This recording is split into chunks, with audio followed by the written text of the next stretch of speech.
그것을 모아가지고 그것을 만들었던 국이 바로 뭐예요?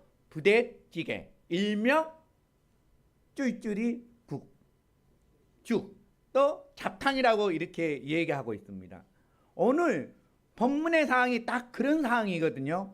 열왕기하 4장 39절 40절에 보니까 한 사람이 채소를 캐러 들에 나갔대요. 거기는 들포도 덩쿨을 만나가지고 그곳에서 들호박을 따가지고 어떻게 했다고요? 이 옷자락에다가 막 딴 거 아니에요. 막 따가지고 그것을 바로 국을 끓였다고 이렇게 나가 있습니다. 그리고 그 국을 끓여다 가지고 어떻게 했어요? 무리에게 주어 먹게 하라.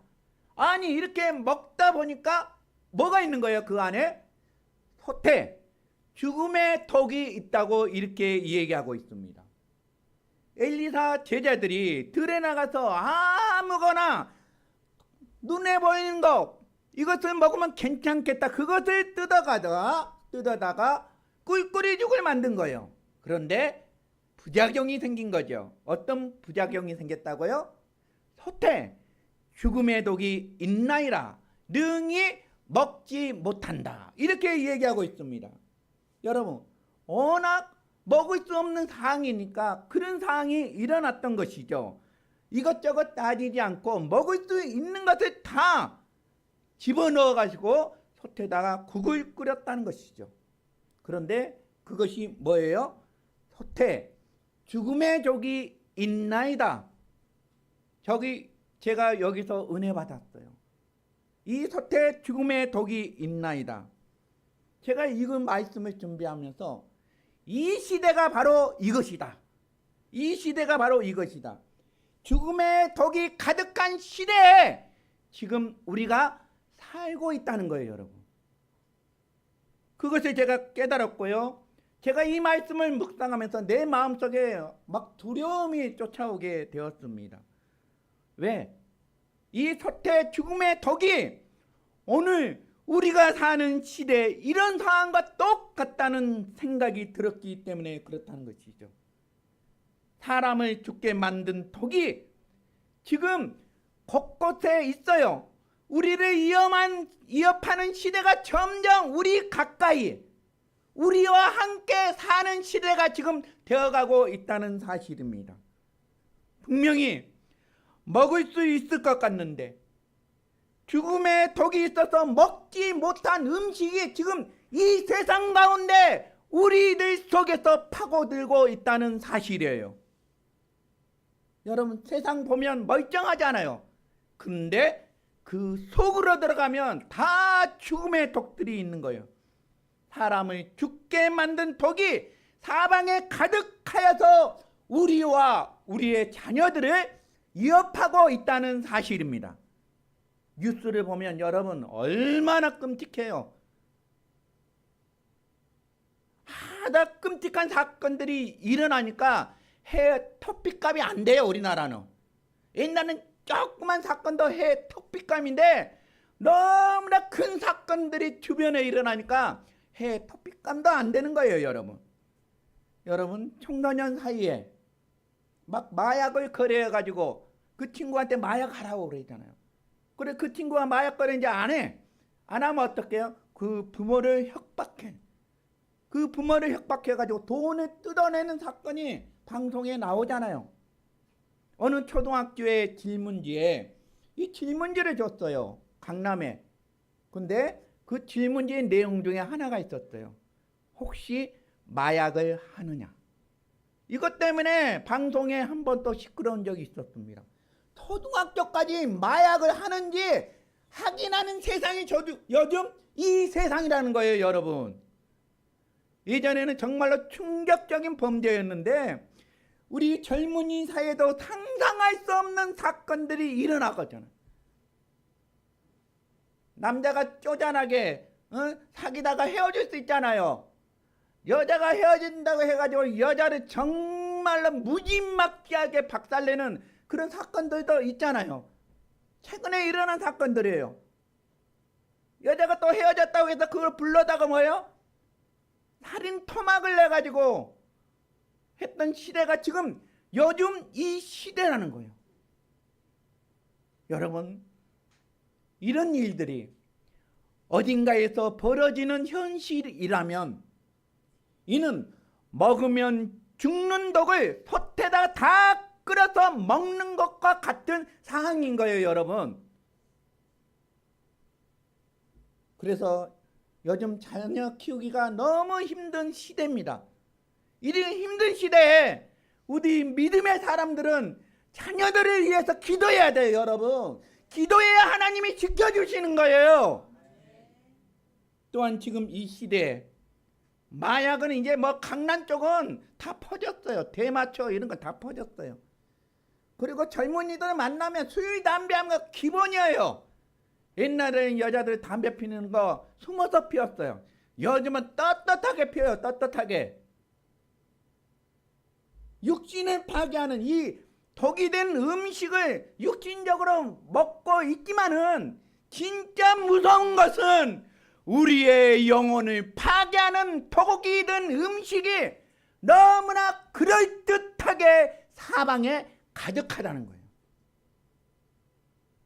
먹으면 죽는 잘못된 세계관, 잘못된 가치관, 잘못된 인생관들을 그럴듯하게 포장해가지고 사탄이 끊임없이 우리의 자녀들, 다음 세대를 지배하고 있는 것이 오늘날 현실이에요.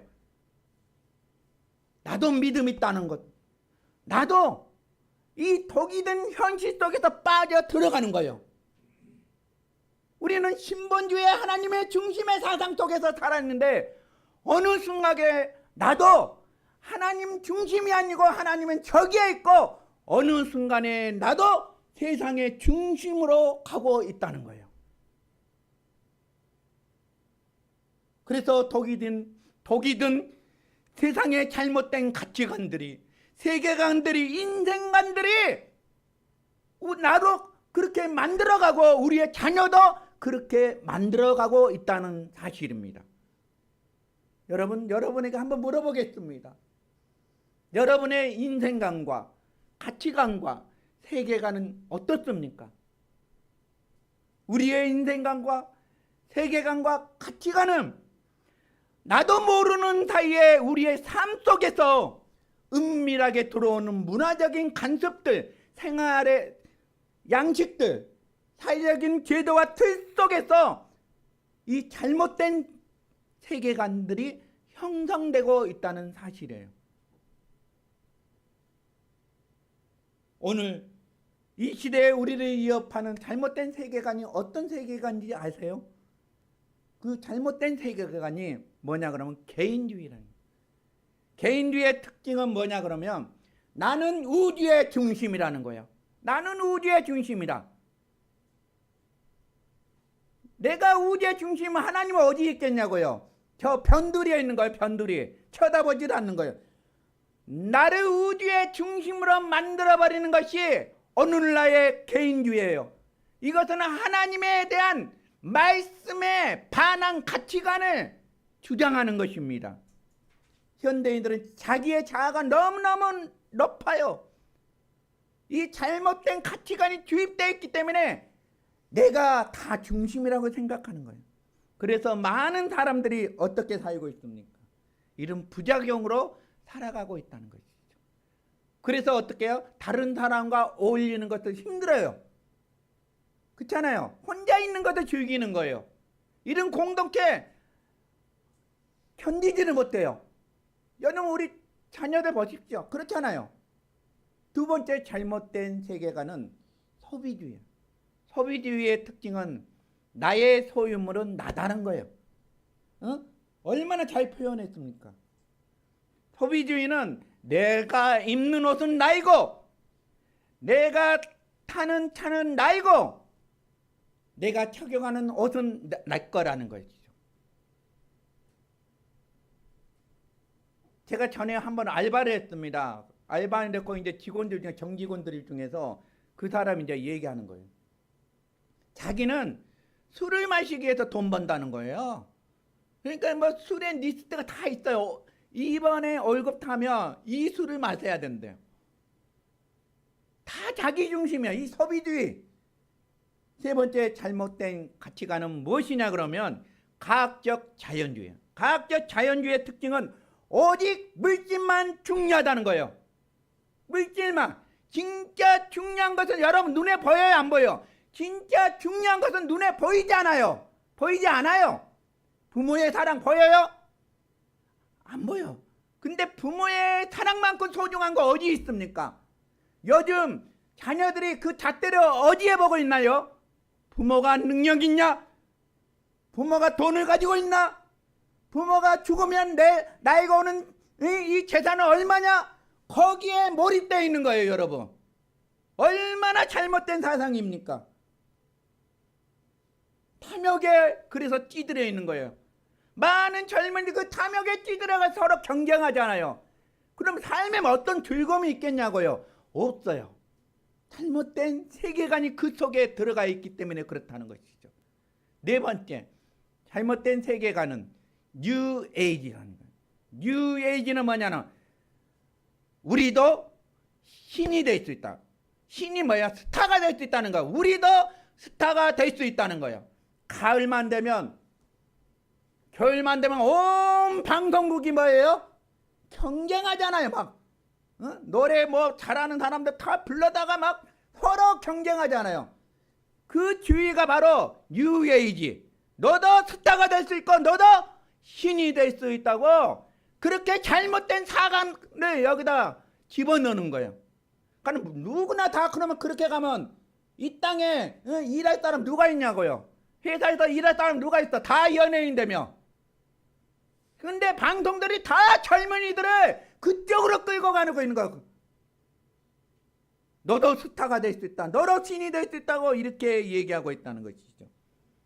이렇게 세상은 잘못된 가치관을 주입시켜가지고 영적으로 독이 든 음식을 먹게 하려고 하는 것이 요즘 세상이라는 것입니다. 이렇게 잘못된 세계관이 자녀들에게 자녀들에게 주입될까봐 이것을 방어하는 유명한 사람들이 있습니다. 그들이 누군지 아세요? 그렇게 만들어 놓고 자기의 자녀들은 거기에 빠지지 않도록 철저하게 통제하는 거예요. 첫째, 빌 게이트는 14살까지 자녀들은 뭐야? 컴퓨터 못하게 했어요. 스티브 잡스, 애플 만드신 분, 그분도 철저히 TV를 통제했어요. 그리고 구글을 만드신 순답 피차이, 이런 사람들은 다 잘못된 가치관을 만들어놨는데 정작 자기의 자녀들은 통제를 하는 거야. 핸드폰도 통제하고 TV 시청하는 것도 통제하고 유튜브 보는 것도 통제한다는 거예요. 그러면서 자녀들에게 어떻게 시킨지 아세요? 책을 읽게끔. 이미 그들은 알았어요. 그들은 알았는데 자녀들만큼은 올바른 사관을 가지고 가치관을 가지고 세계관을 가지고 인생관을 살아가도록 그렇게 하고.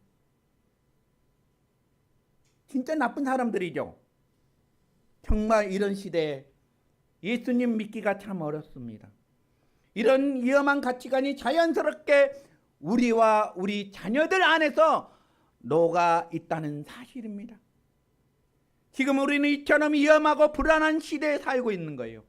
위험한 가치관이 너무나 자연스럽게 우리와 우리 자녀들 속으로 스며들고 있다는 사실입니다. 여러분, 그런데 우리라도 이 혼미한 세상 가운데 우리라도 영적으로 깨어있고 영적으로 민감한 사람들이 되기를, 성도들이 되기를 축원합니다. 쉽게 흔들리고 쉽게 넘어지면 안 돼요, 여러분. 영적으로 민감하게 분별하고 육신적으로, 이 육안으로 쉽게 판단할 수 있어야 되는 거예요. 세상이 그냥 주는 그 문화에, 이 톡든 음식에 여러분 우리가 맞서야 돼요. 세상과 싸워야 돼요. 그러면서 세상과 싸우면서 외쳐야 돼요. 죽음의 독이 있나이다. 그렇게 우리가 외쳐야 됩니다, 여러분. 이 시대에 독이 든 음식을 먹이려는 이 세상의 유혹에 쉽게 넘어지지 않으려고 한다면 여러분, 우리가 건강한 신앙을 유지해야 된다는 것입니다. 세상에 우리가 해독가루가 돼야 된다는 거예요. 여러분, 해독이 뭐예요? 해독은 몸속의 독소, 유해물질을 제거하는 것을 해독이라고 그러잖아요. 바로 그 해독을 우리가 해야 돼. 우리 믿음의 사람들이 해야 되고 우리 행복한 소풍교회 성도들이 해야 돼요. 여러분, 해독의 가루가 되어가서 세상 가운데 영향력을 미치자는 거예요. 여러분, 쓸데없이 우리가 정체성 선포한 거 아니에요. 그 정체성을 각인시켜가지고 내가 세상 가운데 소금과 빛의 역할을 감당하기 위해서 우리가 하는 거예요. 여러분, 그런 것들이 바로 해독 가루가 되기 위해서 우리가 한다는 것입니다. 그래서 제가 우리 사랑하는 행복한 소풍교회 성도들에게 이 세상의 해독 가루가 되는 해결책, 제가 두 가지를 생각했습니다. 첫 번째는 우리 행복한 소풍교회 공동체가 살아야 되는 거예요. 이 공동체가 회복이 일어나야 되고 이 공동체가 기도의 불길이 타올라야 됩니다. 여러분, 열왕기하 4장 41절에 엘리사가 이르되 그러면 가루를 가져오라 하여서 솥에 던지고 이르되 펴다가 무리에게 주어 먹게 하라 하매 이에 속 가운데 독이 없어졌더라. 이렇게 얘기하는 거예요.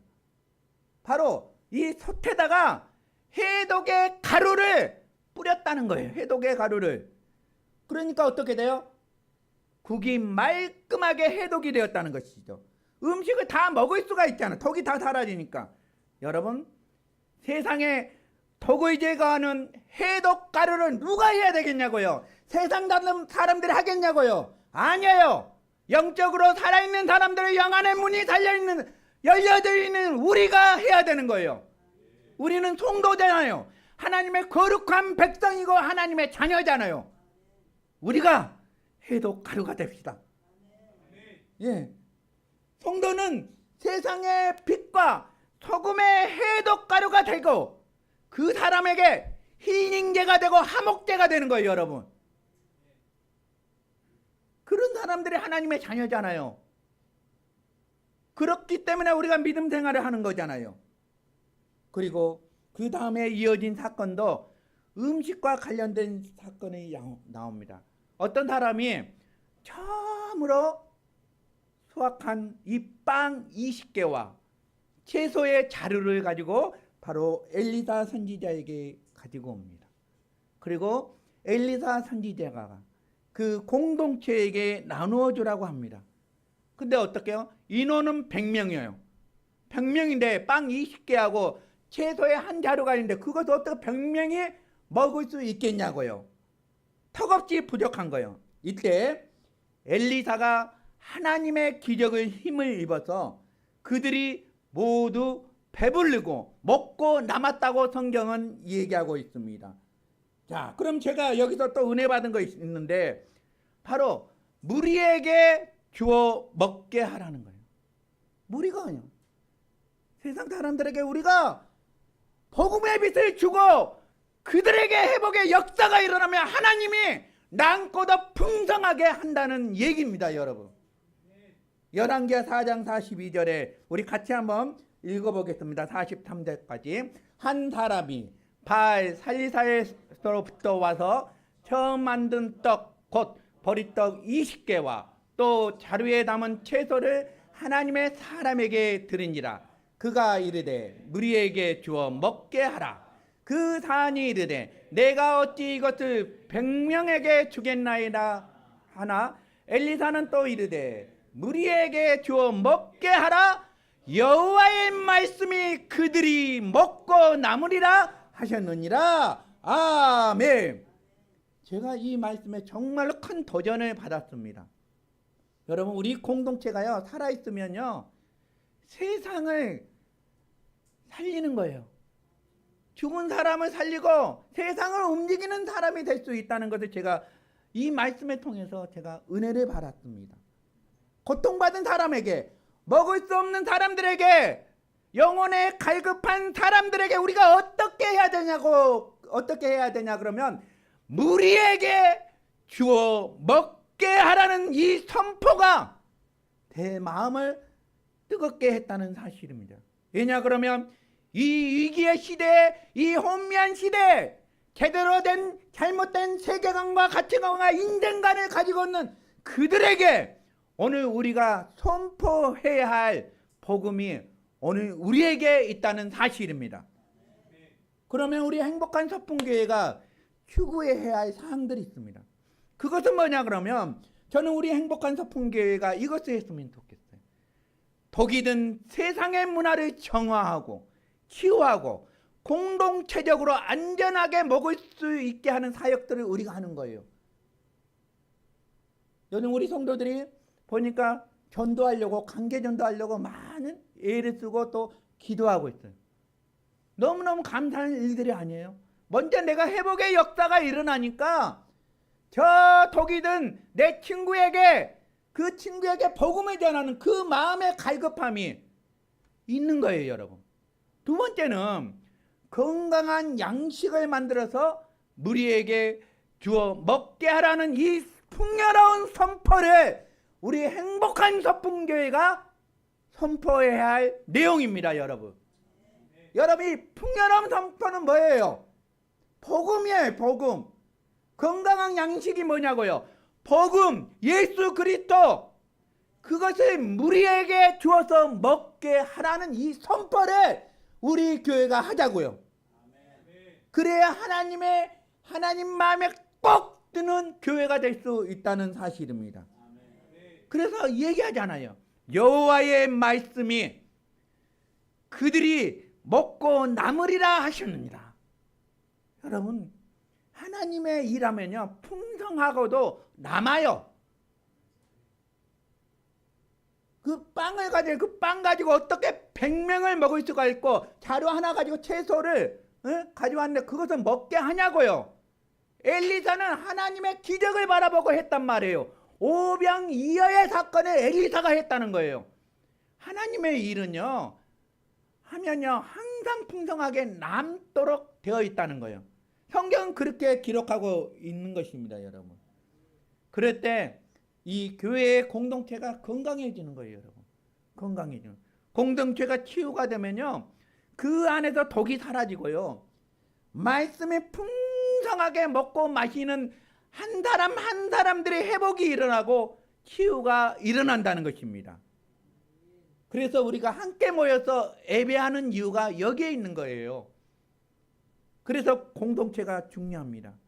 개인의 은혜도 중요하지만 이 공동체적으로 베푸시는 하나님의 은혜를 함께 누릴 수 있어야 그 사람이 세상에 가서 복음의 역할을 감당하고 하나님의 일을 하는데 감당할 수 있다는 사실입니다. 우리 이 꿈을 꿉시다. 함께 치유되고 함께 회복되는 아름다운 공동체를 위해서 여러분 기도하시길 바랍니다. 지금 세상은 독이 든 음식을 강제로 먹고 있잖아요.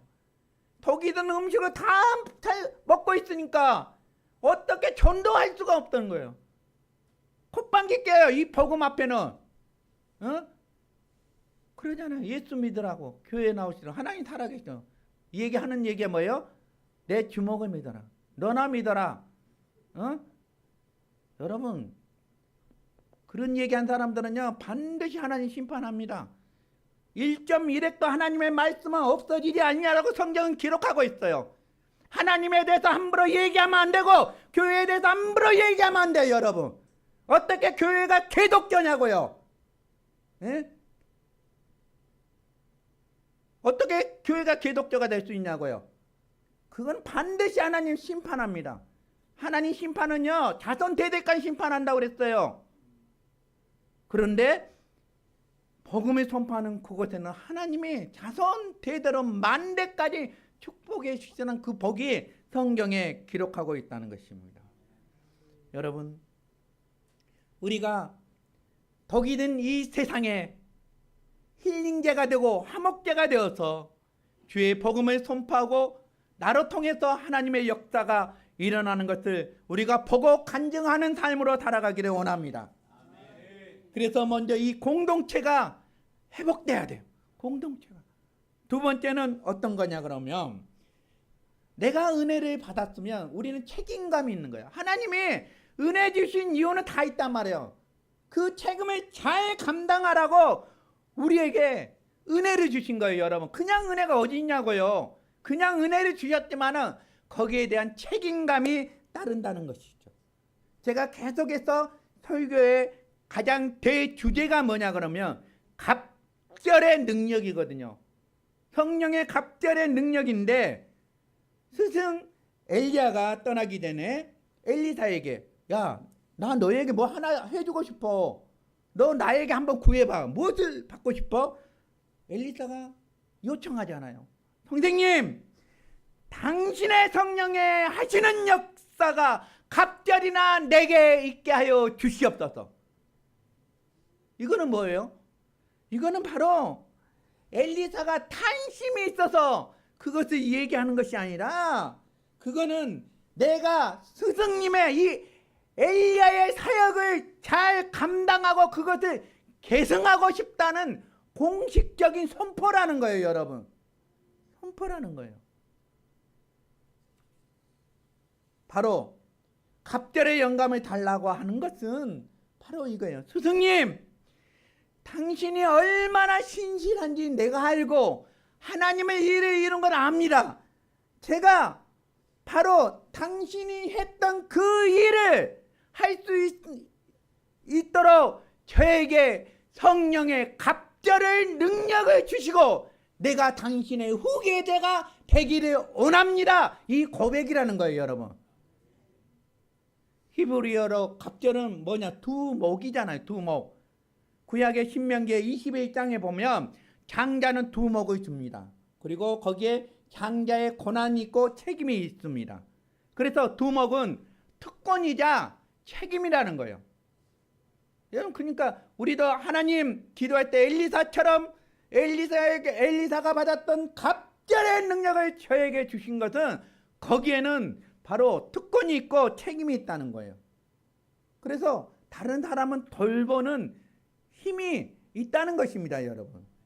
그래서 엘리사는 엘리야가 했던 모든 사역을 계승을 받아서 내가 책임을 지겠다고 선언하시고, 그리고 스승 엘리야는 그 엘리사를 축복해 주었다는 것입니다. 여기에 중요한 메시지가 있는 거예요, 여러분.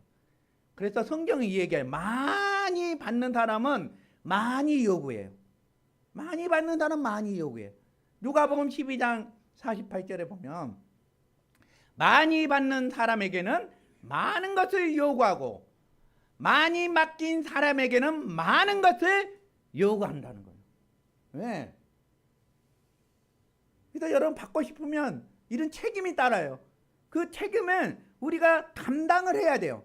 그런 일들이 있기를 간절히 축원합니다. 아멘. 또 오늘 이제 말씀을 마치면서 우리 사랑하는 성도들이 딱 두 가지만 기억했으면 좋겠다, 이런 말씀이 있습니다. 지금 죽음의 독이 이 세상 가운데 우리 자녀들이 가까이 왔습니다.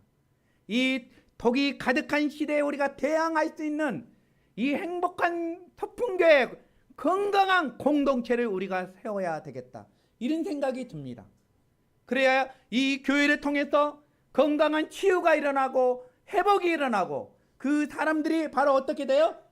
일어날 수 있도록, 세상으로 나갈 수 있도록 우리가 그렇게 해야 되는 교회가 되어야 된다고 저는 그렇게 생각하고 있습니다. 두 번째는 우리는 다 갑절의 은혜를 이미 하나님이 다 주셨어요. 다 은혜 받았어요. 갑절의 은혜를 하나님이 주셨고, 여러분 이 책임을 결코 회피하면 안 돼요. 우리가 행복한 서풍교회를 통해서 세워갔으면 좋겠다는 이런 생각이 듭니다. 우리 같이 선포하기를 원합니다. 나는 이미 갑절의 은혜를 받았다. 할렐루야. 여러분, 믿음의 선배들은요, 신앙을 어떻게 한지 아세요? 이름도 없이 빛도 없이 어떻게 했어요? 감사하면서 섬겼다고 나와요. 이름도 없이 빛도 없이 감사하며 닫았고 하나님 모든 영광과 존귀와 모든 권세를 주님 홀로 영광 받아 주시옵소서. 그리고 멸시천대는 멸시천대의 십자가는 내가 지고 가리라. 이것이 진정한 그리스도인이 아닙니까 여러분? 우리도 그랬으면 좋겠다. 모든 영광과 존귀와 그것은 주님 홀로 영광 받아주시고 이 멸시천대 십자가를 내가 지고 가리라. 이런 우리 믿음의 사람들이 되기를 원합니다. 이런 신앙 고백을 하시길 바랍니다. 예. 그래서 우리도 믿음의 선배들이 가지고 있었던 그 신앙을, 그 믿음을 우리가 이어가는 다음 세대로 이렇게 가는 성도들이 되었으면 감사하겠습니다. 그래서 개인적인 각성들이 필요해요. 우리가 다 각성을 해야 돼요. 이 행복한 소풍교회 모든 공동체에 임하는 특별한 은혜를 우리가 누려야 돼요. 똑같은 은혜를 주신데 누구는 정말 풍성하게 누려서 이것을 자랑하러 다니는데 누구는 그것도 왜 못 누리냐고요, 여러분. 왜 자기 세계에 갇혀 있냐고요. 여러분은 원래 그런 사람이 아니에요. 원래 우리는 하나님의 형상을 닮은 사람들이에요. 왜 그 자기 세계에 갇혀서 원망하고 불평하고 거기에 헤어나지 못하냐고요. 이것을 끄집어내서 버리고 원래 하나님이 주시는 하나님의 형상을 우리가 간직하기를 원합니다. 우리는 이런 사람이에요. 이런 사람들이 하나님의 주시는 은혜를 누리면서 살아간다는 것입니다. 할렐루야. 이미 우리는 갑절의 은혜를 받았어요, 여러분. 그러면 갑절의 은혜를 받았으면 이거 책임감을 가지고 이 아름다운 교회를 우리 세워갑시다. 예? 이런 교회들이 이 땅에 많이 세워지기를 기도합시다, 여러분. 그리고 우리가 독이 든 세상을 해독 가루가 되기를